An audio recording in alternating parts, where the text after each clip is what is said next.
they're essentially so different that trying to make them build a life together was going to harm both of them. And when God tells us as Christians, or he tells Christians, you cannot be an equally yoked, you cannot end into a dating relationship that leads to marriage with a non-Christian, he's simply trying to say, look, this thing is going to harm you and harm them. Because first of all, he speaks to them about your convictions about your Christianity. But it also is going to pull them into a world that they're not ready to commit to, which is to become a follower of Jesus. And this is a big deal, even in Nairobi and all over Africa with our generation, is that it's a thing that people are wrestling with. Should I or should I not? But the truth of the matter is, if you enter into such a relationship, it's going to hurt and harm both of you. And I'll tell you from my experience, it's really in very few relationships that it actually works out well. It's probably about, I think, 1 out of 10 where someone dates an unbeliever and they turn around and they actually have a successful relationship. Let me read you an email here that was sent from a lady that took this decision. She said, I married my husband thinking that he was saved and interested in doing the things of God. We went to church together before we got married, and he read his Bible often. We stopped doing many of the sinful things we used to do. Yeah. We stopped doing those things. I continued to grow and he did not. He's been to church with me finally once after 3 years of marriage and has not been again in months. I am absolutely miserable. I thought that we were going to grow in God together. I love him, but if there was a way out of this marriage, I might be willing to take it.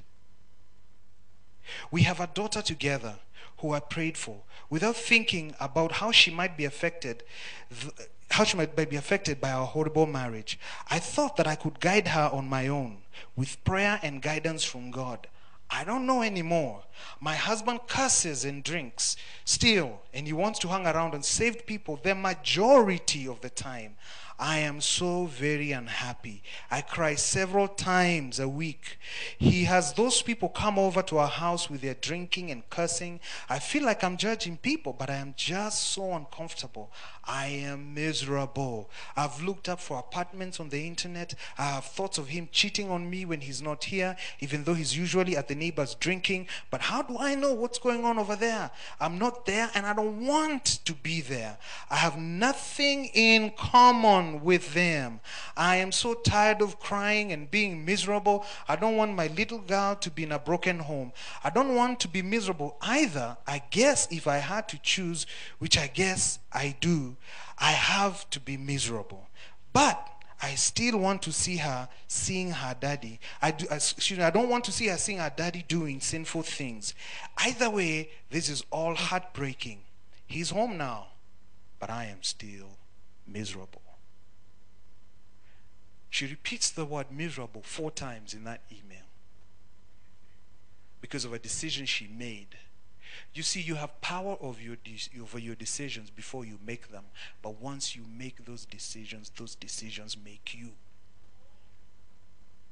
And I encourage you, brothers and sisters, you are royalty. You are God's family. You have a rulership spirit in you. You have a new identity in you. Don't trade it. Don't sell yourself short by getting into a relationship, a marriage relationship with an unbeliever. It will make life difficult for you. Thank you. Is this making sense to anyone? Now,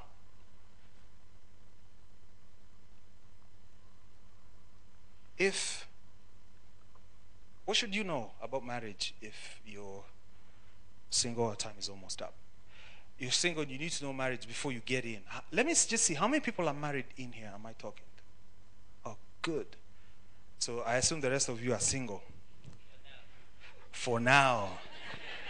I'm telling you. I am telling you. This is what you need to know about marriage. Number 1, Marriage is not a cure for lust. It's not.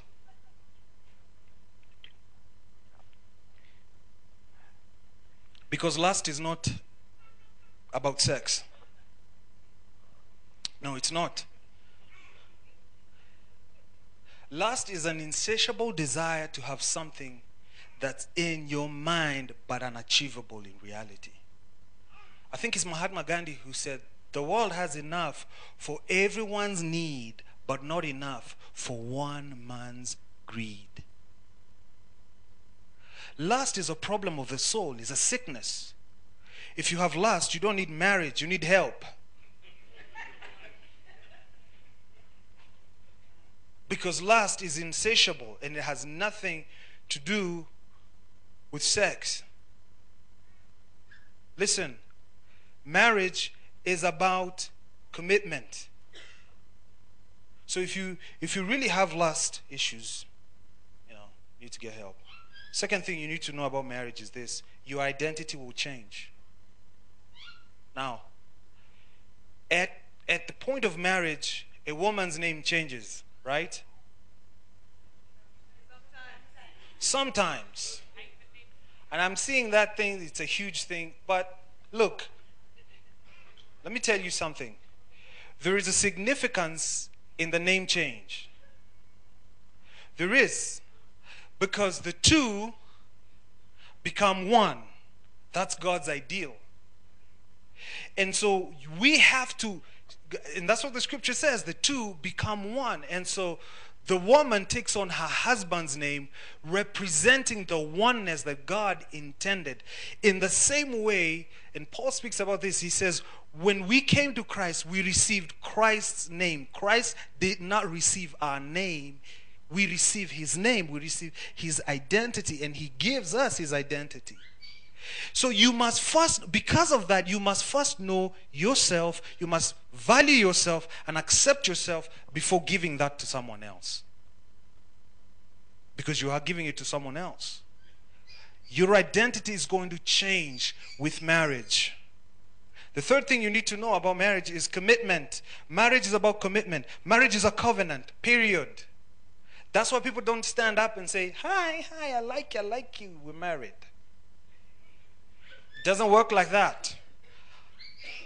And there's a big push, and please hear me, I'm a pastor. I know we see this so many times in the church. We see this so many times. Listen, shacking up is not marriage. Living together with a man or a woman is not marriage. Marriage is a covenant, is the spoken vows you speak to this person, and they are binding, by the way. In fact, they're so binding, the state recognizes it. They says, if you go to the AG and you say, I'm not going to get married to church, I'm going to go to the Attorney General and get married, they will tell you have to say this. If you cannot say this, you're not going to end up with this person. It's not legal.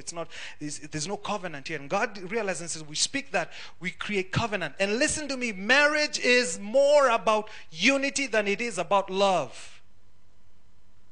People say all the time, marry for love. Yeah, what happens when the love goes? Because there are times you will feel like the love is gone. It's commitment that keeps you there. It's commitment. Everybody say commitment, like you're not afraid of the word. Commitment. And I sure hope that we're not commitment phobic. Because at some point in your life, you will have to commit to something. And it had better be the right thing. And so marriage is about commitment. It's unity. It's about coming together with this one person and saying, I'm with you, I'm stuck with you, and you're stuck with me, and nothing can change that. And I think and I believe that our society would be much more better if people became people of commitment. People that are committed to what they say. People that are committed to the people in their lives. Men that stand up and stay committed to the women they married. I think, look, here's what I think. I think if we fix the man, I think the women will not have a problem following. I think so. Now listen. We men have to raise the standard. And we have to put our money where our mouth is. When you say to a woman, it's you, brother, it had better be you. You better know it's you. I said that to my wife. I said, look, if you're planning to leave me, I'll pack my bags also. I'm following where you're going. We're not toying around. And I believe that that's one thing in our generation. And I sure hope we're going to change it in this generation. If you hear me, I appeal to you. I provoke you to be a man of your word. That when you say to a woman, it's you, it's them. It's them. And they know it. They know it. They know it even if you fly off to another country. They're not afraid. Oh boy, what is he going to drag along this time? Commitment. Women that are committed to their men. Women that are not moved by money or possessions. Women that are committed to covenant. Hallelujah. Man, I feel like preaching.